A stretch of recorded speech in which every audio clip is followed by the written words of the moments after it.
Bendito sea el dulce nombre de Jesús. Hola, amado, Dios te bendiga. Qué bueno, qué lindo, qué gozo estar nuevamente contigo a través de estos medios para compartir una palabra de vida, una palabra de revelación, y por eso es una palabra transformadora.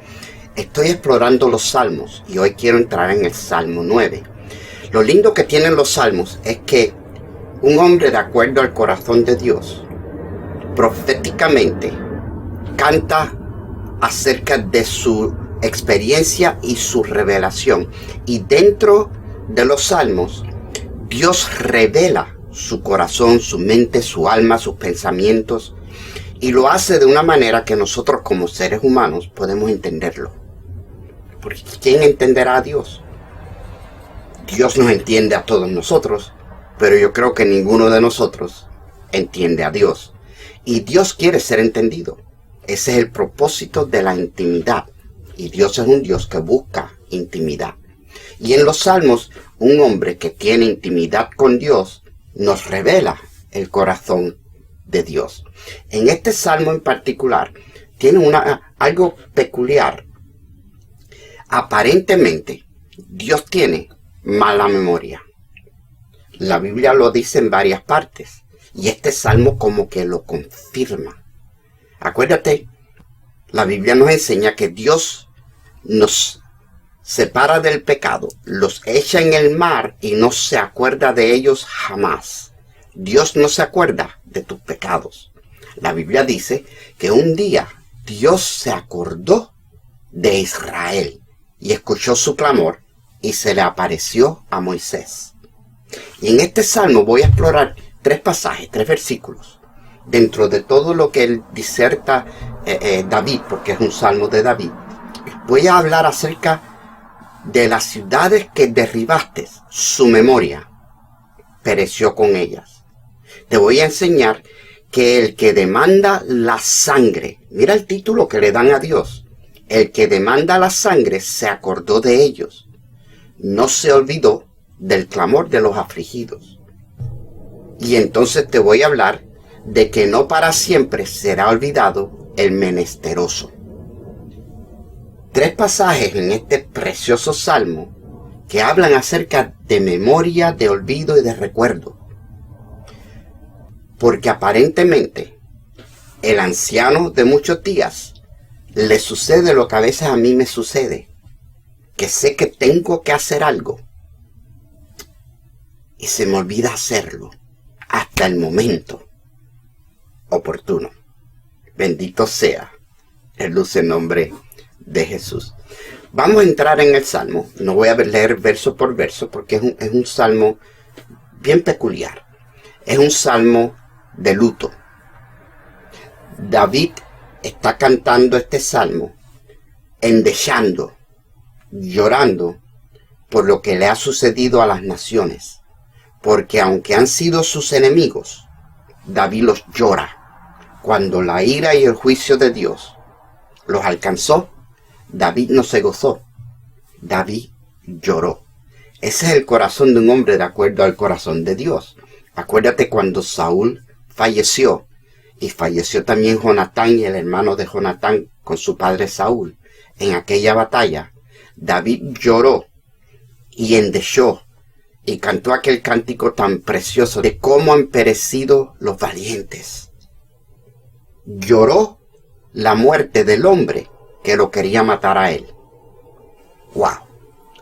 Ahí nada más es una administración del Espíritu Santo impresionante.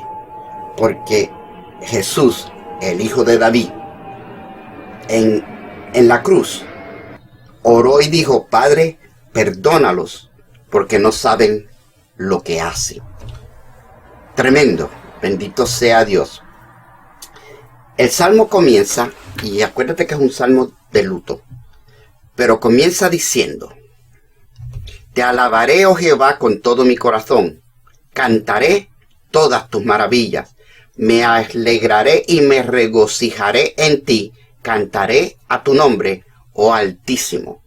Y es contradictorio, aparentemente, de que es un lamento Y él comienza con alabanza y regocijo y alegría, porque hay una victoria, pero las victorias a veces tienen precio, y a veces el precio duele.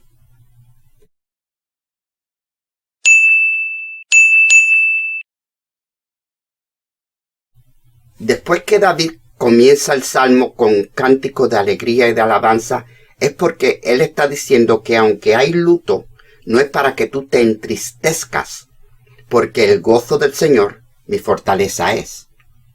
Y comienza con una alabanza por lo que Dios ha hecho por él.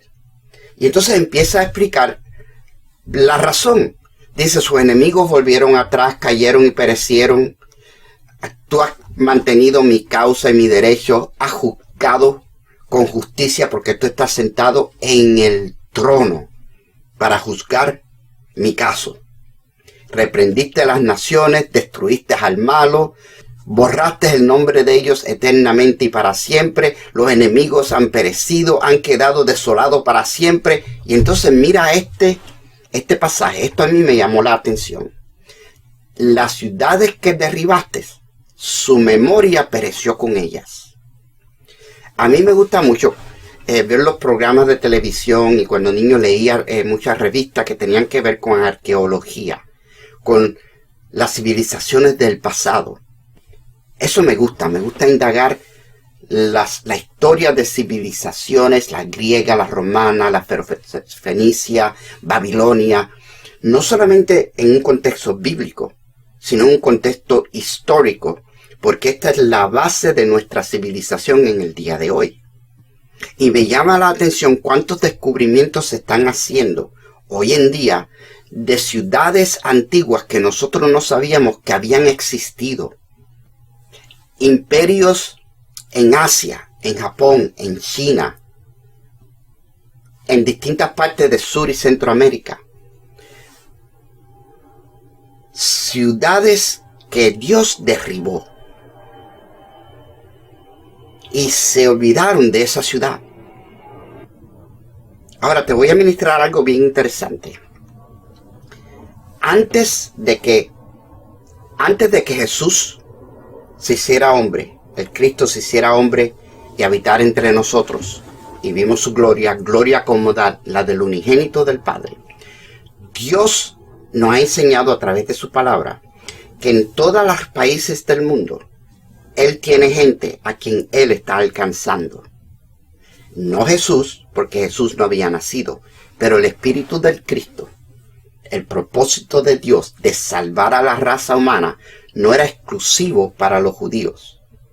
Hay testimonios de muchas personas en distintos países que tuvieron encuentros, cambios, arrepentimiento, manifestaciones del corazón de Dios sin haber conocido a nuestro Dios. Esto es espectacular. Un día de esto quizás, si tengo el tiempo, lo voy a hacer con más detalle. Pero hay salvación para personas que nacieron antes de que, quizás hasta antes de Abraham, ya había civilizaciones en el mundo. Es posible que en la Torre de Babel haya habido personas trabajando para la torre que no estaban de acuerdo con lo que estaba haciendo el rey que construyó la torre, que dentro de su vida personal había un clamor. Esto te lo puedo probar bíblicamente. Nosotros sabemos que Jesús es el camino, la verdad y la vida, y nadie llega al Padre sino por Él, y que solamente hay un nombre bajo el cielo en el que podamos ser salvos. Pero fíjate, en el Apocalipsis dice que al final de todo se abre un libro, y los vivos y los muertos fueron juzgados por lo que dice en ese libro.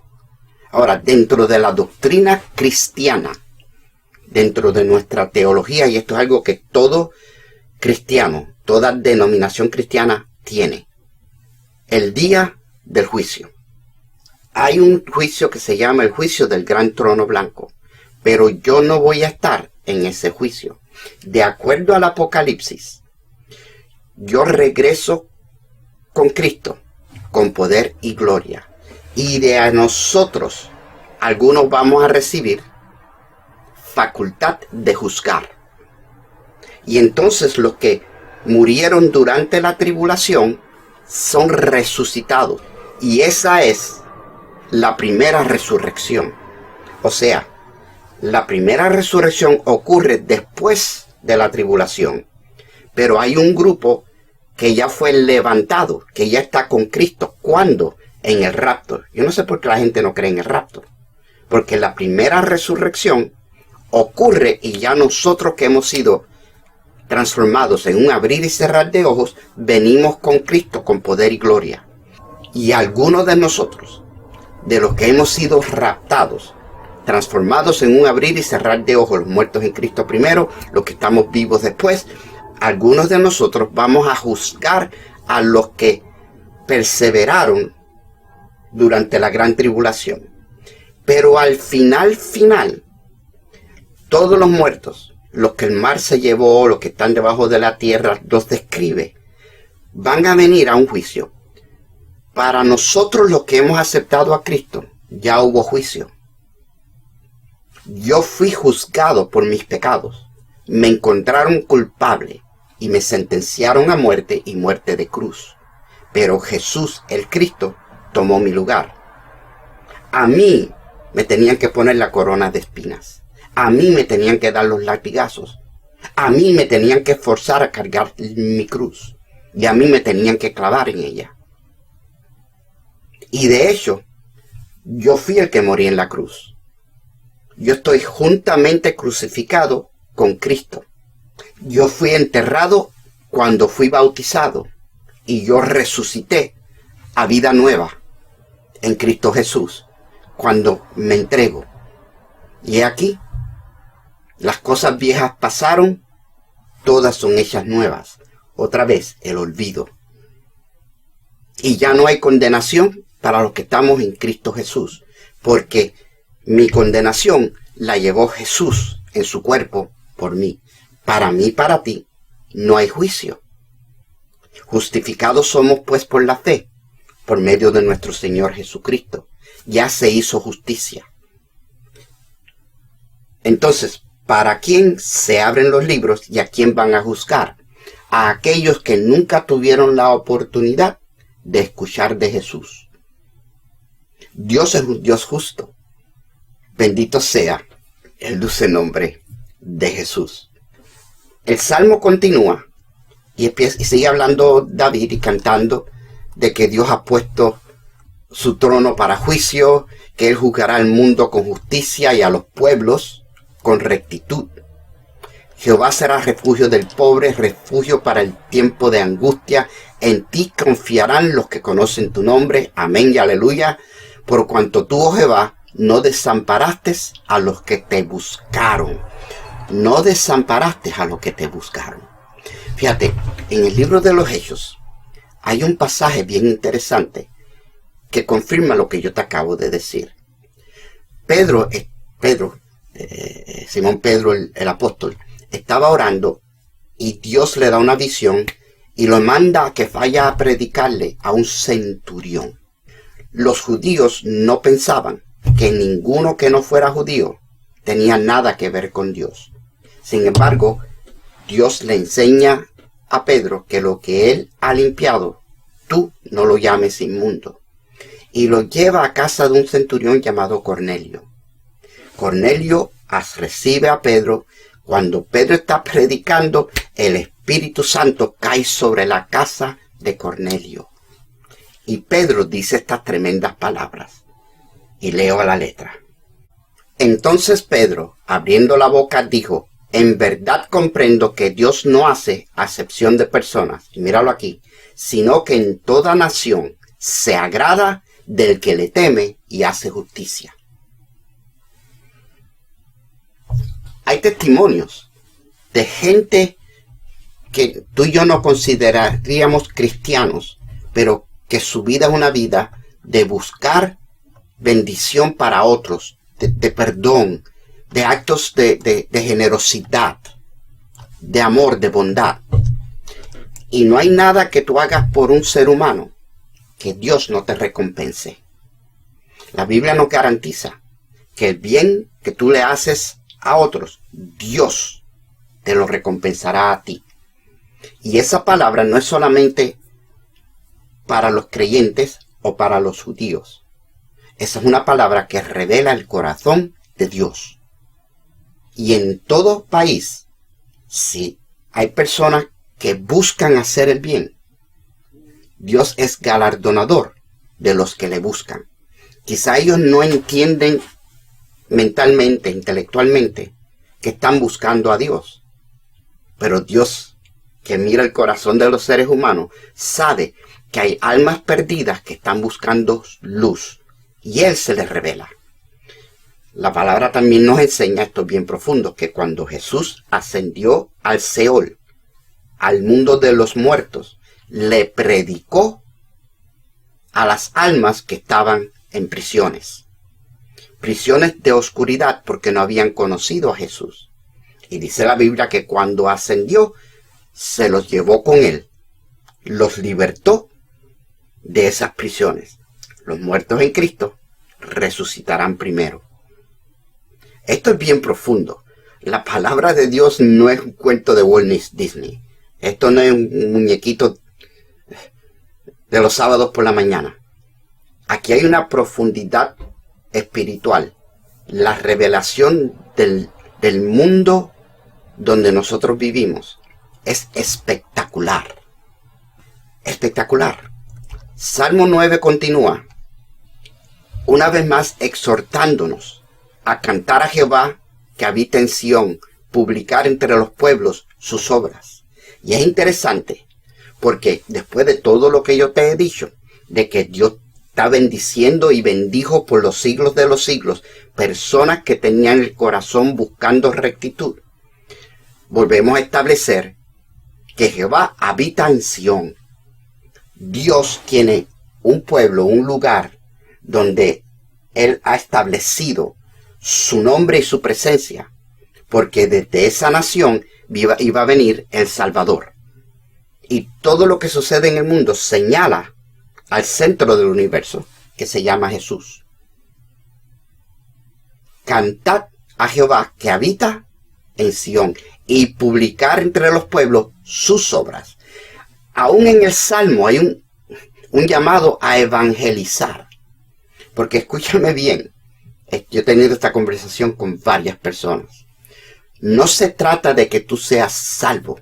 Se trata de que tú experimentes, que te goces, que vivas la salvación.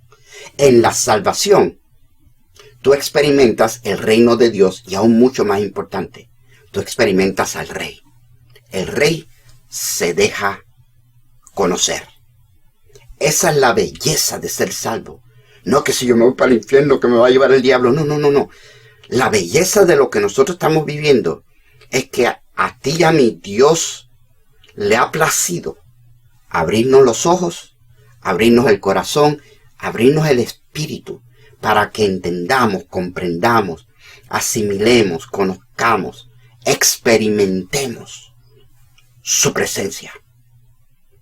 Esa es la belleza de mi Señor, que Él es real y se deja sentir y se manifiesta.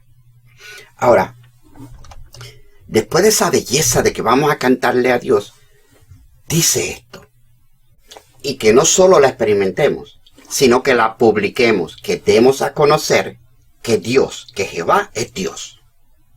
Ese era el llamado del pueblo de Israel, ese es el llamado de la iglesia. Dejar de saber al mundo que hay un Dios y que los ama, y que si tú lo buscas, Él es galardonador de los que lo buscan. ¡Qué tremendo!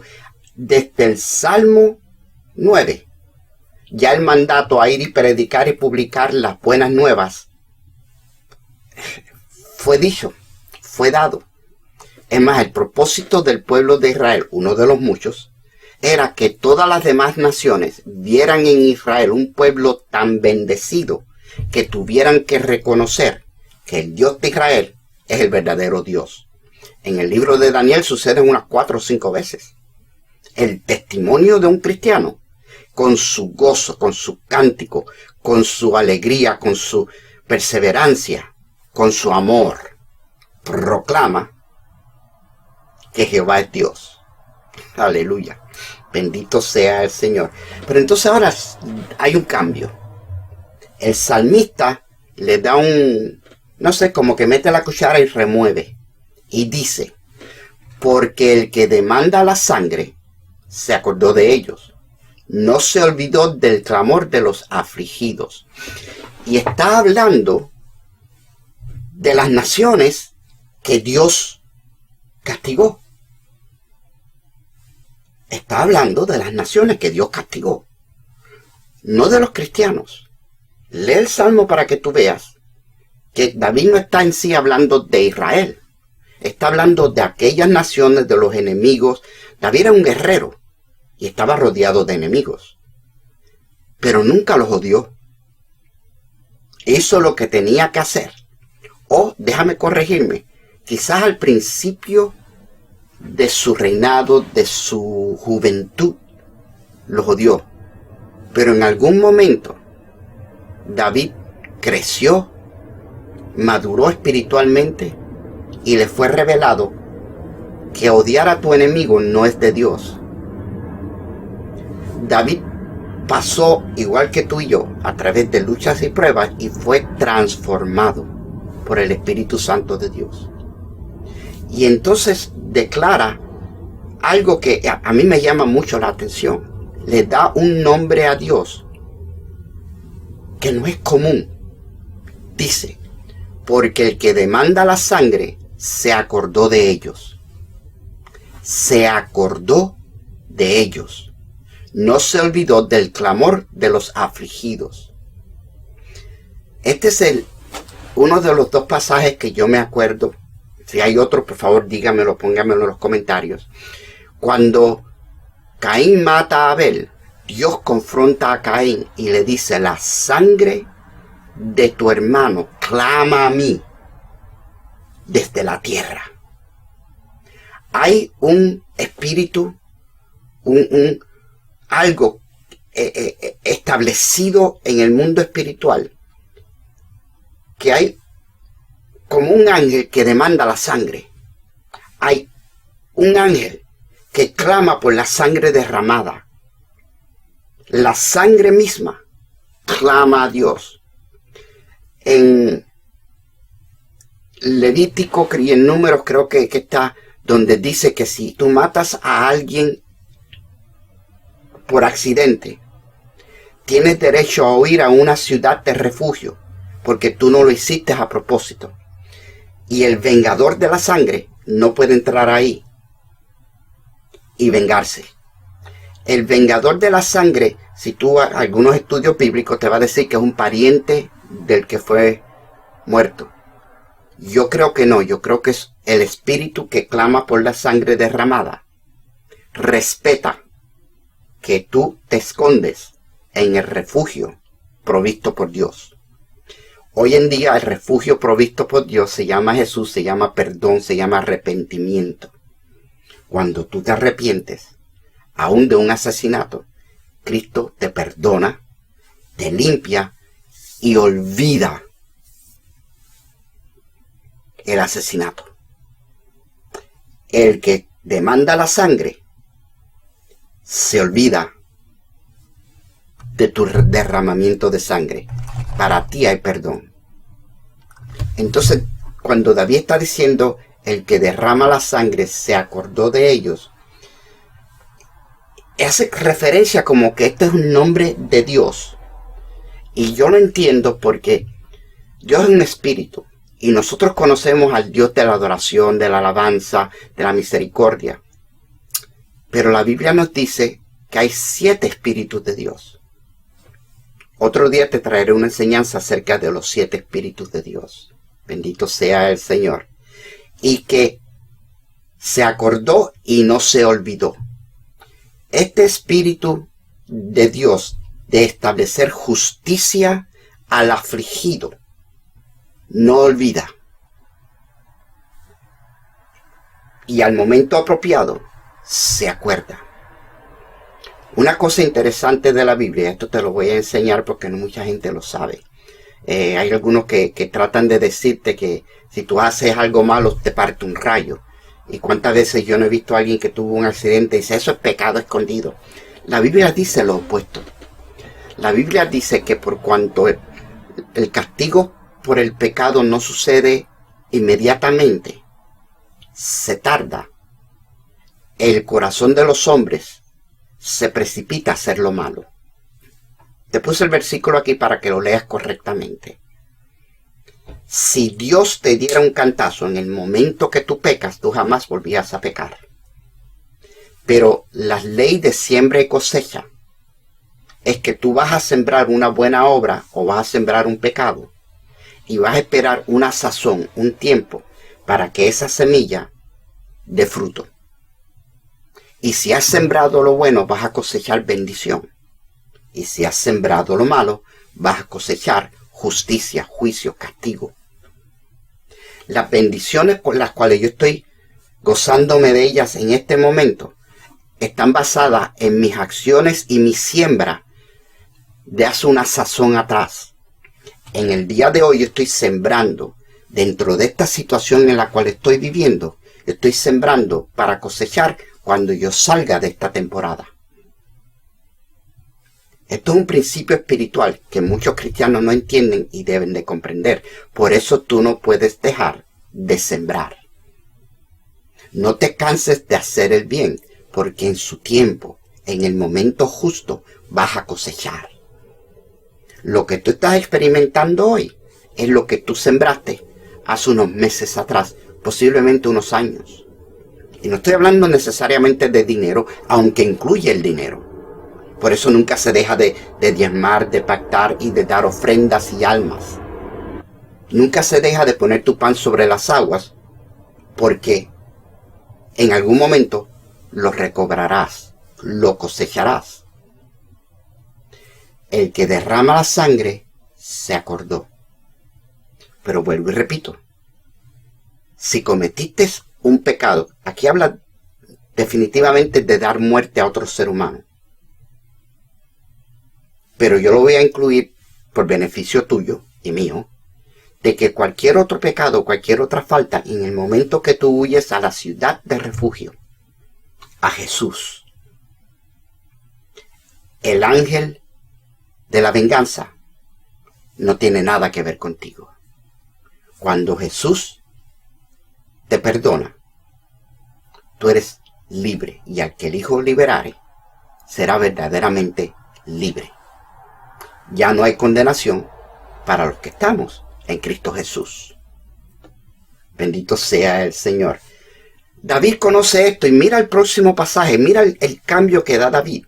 Acuérdate que David fue un hombre sanguinario, un guerrero. David tenía tanta sangre en sus manos que Dios no le permitió construir el templo.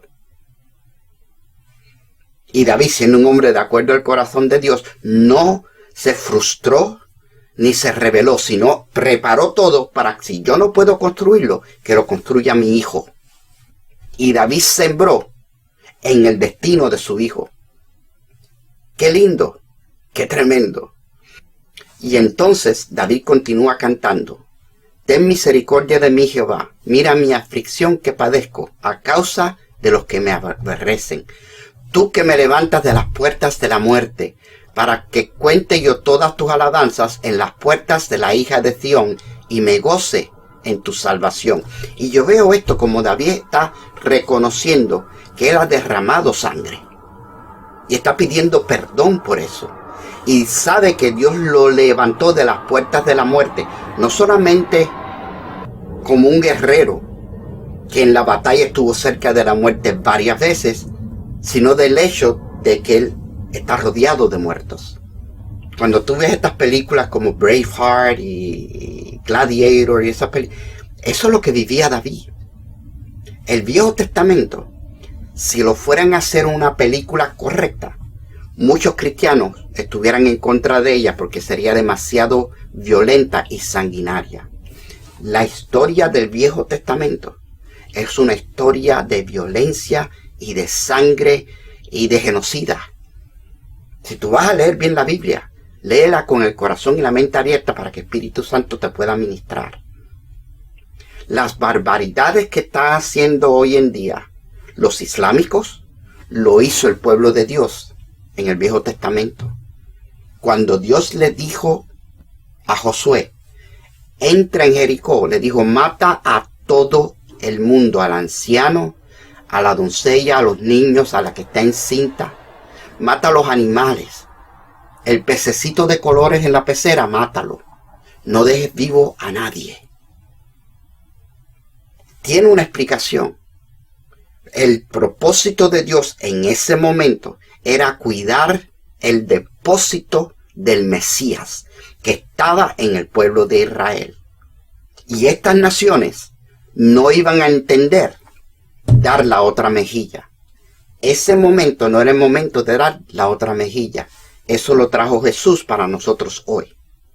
Hoy nosotros no estamos llamados a matar a nuestros enemigos. Estamos llamados a ganárnoslos para Cristo. David no conocía a Jesús, conocía al Cristo. Y sabía que había que cantar y publicar las grandezas de su Dios. Pero también en el Viejo Testamento, cuando Dios decía, ese pueblo hay que matarlo. ¿Por qué? Porque ese pueblo lo único que quiere es destruir a Israel. Ese es su propósito. Hoy tenemos esa situación en nuestros medios. Hay un pueblo que quiere aniquilar, hay varios pueblos que quieren aniquilar por completo la nación de Israel y a todos los judíos. Ese es el diablo. El diablo está frustrado porque como no pudo hacerlo en el pasado y llegó el Cristo al mundo y venció al diablo en la cruz, el diablo es vengativo. El diablo quiere destruir a esa nación por lo que esa nación le hizo a él. Esa nación fue la usada por Dios para traer el Torá, traer la ley, traer los profetas y para traer al Cristo que fue profetizado en este libro. La bella y gran diferencia de nuestra creencia, opuesta a todas las demás, porque todas las demás creencias tienen un libro, tienen un héroe, tienen una solución, una explicación para lo que está sucediendo en la raza humana. Pero el único libro que tiene profecías cumplidas es el nuestro. El cristianismo tiene el único libro que tiene un comienzo y tiene un final. Y tiene el hilo de salvación desde ese comienzo hasta el final.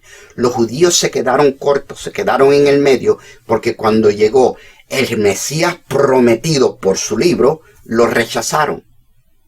Y Dios nos dio a nosotros el libro para hoy, que es el Nuevo Testamento. Nosotros no vivimos por el Viejo Testamento. Nosotros vivimos por el Nuevo Testamento. Yo no soy moisiano, yo no sigo a Moisés. Yo soy cristiano, yo sigo a Cristo, a Jesús, de acuerdo al Nuevo Testamento. Y entiendo que el Viejo Testamento me enseña y me confirma proféticamente que este Jesús es el Jesús que Dios le prometió al pueblo de Israel. ¿Me estás entendiendo? Yo sé que sí, tú eres inteligente. Y David está clamando que haya perdón por toda esa sangre derramada. Continúa diciendo, se hundieron las naciones en el hoyo que hicieron, siembra y cosecha. En la red que escondieron fue tomado su pie. Una vez más, todo el que conspirara en contra tuya lo hará sin mí. Jehová se ha hecho conocer en el juicio que ejecutó, en la obra de sus manos, fue enlazado el malo. Y entonces hay dos instrucciones. Dice, Higaión y Selah. Esta instrucción, Higaión, especifica que hay un momento, una pausa, como de lamento. Selah es una pausa de meditación. Este es el único salmo que tiene esa palabra, porque es un salmo de lamento. David se está lamentando, de acuerdo al corazón de Dios, por el hecho de que tuvo que juzgar a las naciones. Mira, nuestro Dios no es un Dios que agarra al pecador y se ríe, y lo echa en el infierno, como lo hacen ver algunos pastores y predicadores con su actitud. Dios no está para mandar gente al infierno. Está para salvarlos y que no vayan. Y dice la Biblia que no es la voluntad de Dios que nadie perezca, sino que todos lleguen al arrepentimiento. Hay una leyenda judía muy linda. Dice que cuando el pueblo de Israel salió de Egipto y llegó al Mar Rojo y Dios le abre el mar y ellos cruzan el seco, y entonces los carruajes de Faraón siguen al pueblo de Dios para matarlo, y Dios hace que el mar se cierre y ahogó a los egipcios. En el lado de Moisés, la hermana de Moisés, Miriam, María la profetisa, empieza a danzar y a cantar: echó a la mar quien nos perseguía, jinete y caballo, echó a la mar. Y la leyenda dice, eso es Biblia, la leyenda dice que en el cielo los ángeles, cuando vieron que el faraón y todos sus caballos fueron ahogados, empezaron a alabar a Dios. Y un ángel miró al Padre y el Padre estaba llorando. Y el ángel le dice: pero Señor, tu pueblo ha sido salvo, sus enemigos han sido destruidos, ¿por qué lloras? Y que el Padre les dice: porque esos que fueron ahogados también son mis hijos y perdieron la oportunidad de ser salvos. Dios no se goza en la muerte del pecador. Dios los llora. ¡Wow! Bendito sea el nombre de Jesús. Ojalá que alguno de estos predicadores que predican juicio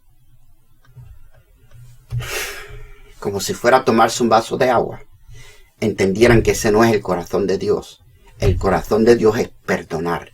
La salvación le pertenece a Jehová. Yo soy salvo, tú eres salvo, porque Dios quiso salvarnos. Bendito sea su nombre. Seguimos leyendo. Dice: los malos serán trasladados al Seol. Todas las gentes que se olvidan de Dios. Trasladados al Seol. Me encanta esa palabra. Porque mucha gente no entiende. Mire, yo estuve viendo un programa, no lo vi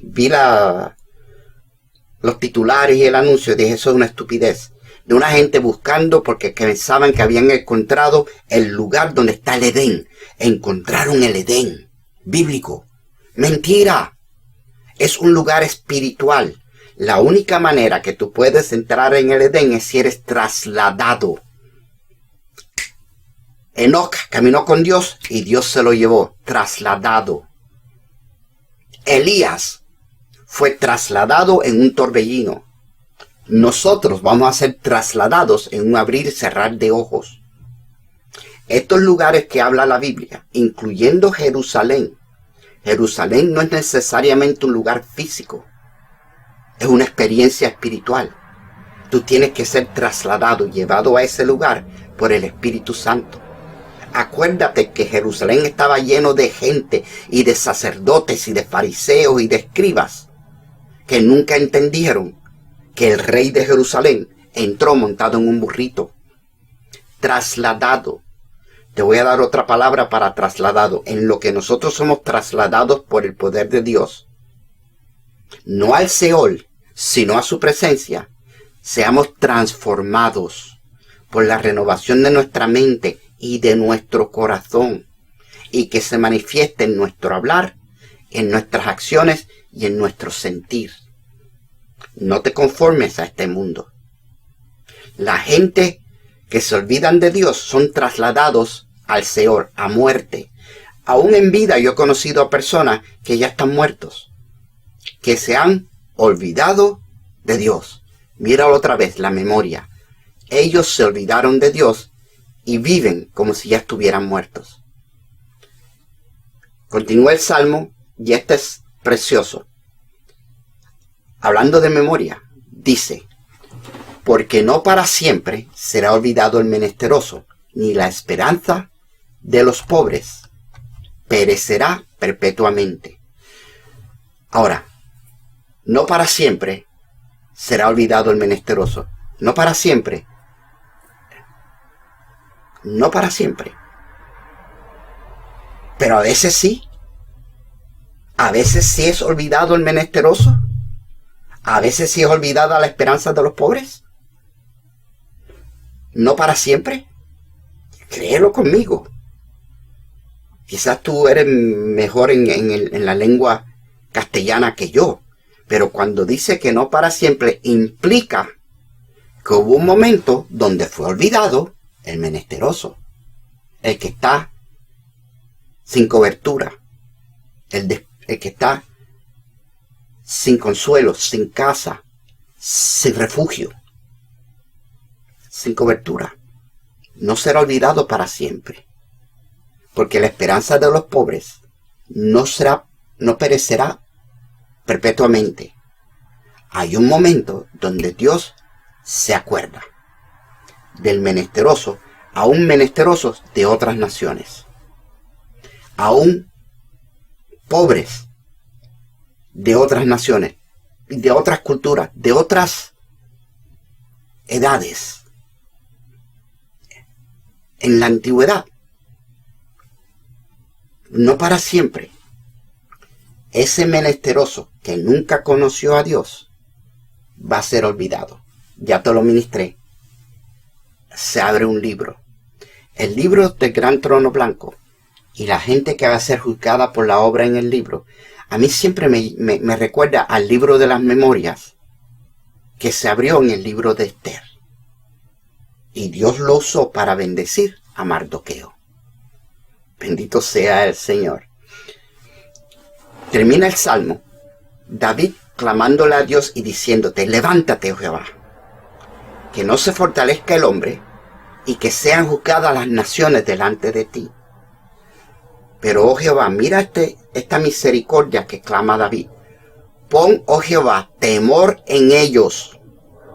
Conozcan las naciones que no son sino hombres. Tráeles arrepentimiento a las naciones. Selah, un tiempo de meditación. Orad por la paz de Jerusalén. Orad por la paz de los palestinos. Orad por la paz de Irán. Orad por la conversión de los islamitas. No los odies. Tenle piedad, porque en su ignorancia se han hecho enemigos de Dios. ¿Oramos por Israel? Sí. Oremos por los palestinos también. Bendito sea el nombre de Jesús. Amado, espero que esta ministración te haya ayudado de algún modo o manera. Si tú te sientes que Dios te ha olvidado, no para siempre, se olvida Dios de los suyos. Y en el momento oportuno, en el momento exacto, tu clamor, el clamor que tú has sembrado, tú lo vas a cosechar con presencia de Dios, con victoria en Cristo y con testimonios de su grandeza y de su amor para ti. Yo lo he vivido 1000 veces, lo viviré 1000 veces más. Esto es el camino del Evangelio. Estamos escalando peldaños, como decía el corito. Estamos llevando la cruz. Estamos siendo compartícipes de Cristo en sus tribulaciones, sus persecuciones. Como cuerpo de Cristo, como novia del Cordero, hay ciertas aflicciones que a nosotros nos toca llevar. Mira, déjame ministrarte esto y con esto voy a concluir. Todo lo que tú estás pasando es diseñado por Dios.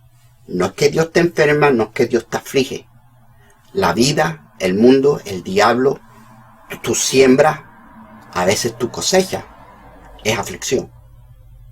Pero dentro de todo eso, Dios lo usa para moldear tu corazón, hacerlo más y más similar al corazón de Él, para Él poder bendecirte. Porque hay bendiciones que solamente pueden ser recibidas por un corazón, un espíritu que ha sido procesado. No dije un alma. En el alma recibimos la salvación y su presencia. Él se deja sentir. Pero cuando tu espíritu, tu corazón es procesado, tú abres las puertas para que entre de parte de Dios algo mucho más excelente, mucho más profundo, mucho más real. Permite que en el medio de tu lamento y tu llanto, tu corazón sea transformado y tu espíritu sea ensanchado, abierto para recibir lo que no todo el mundo puede recibir. Siembra amor, misericordia, perdón, intercesión para aquellos que están mal. Cuando tú intercedes por los que están mal pidiendo misericordia, dice el Padre nuestro, perdona nuestros pecados, nuestras ofensas, como nosotros perdonamos. Y como nosotros oramos que tú perdones a los que están ofendiendo. Tú siembras misericordia, tú cosechas misericordia. Eso es lo que nos enseña el Padre nuestro. Sigue intercediendo por el mundo. No sigas diciendo, ay, el mundo está tan malo. Ora por el desgraciado mundo que está tan malo. Bendito sea el nombre de Jesús. Alguien tiene que amar a los menesterosos espirituales y a los pobres emocionales. Y eso le toca a hombres y mujeres de acuerdo al corazón de Dios. Bendito sea el dulce nombre de Jesús. Amado, espero que esta disertación te haya bendecido, te haya instruido y hasta que te haya entretenido, te haya informado, porque esas fueron mis intenciones. Y ahora me despido como de costumbre, deseándote lo mejor que un ser humano le puede desear a su prójimo, mi hermano, mi hermana. Que Dios te bendiga. Chao.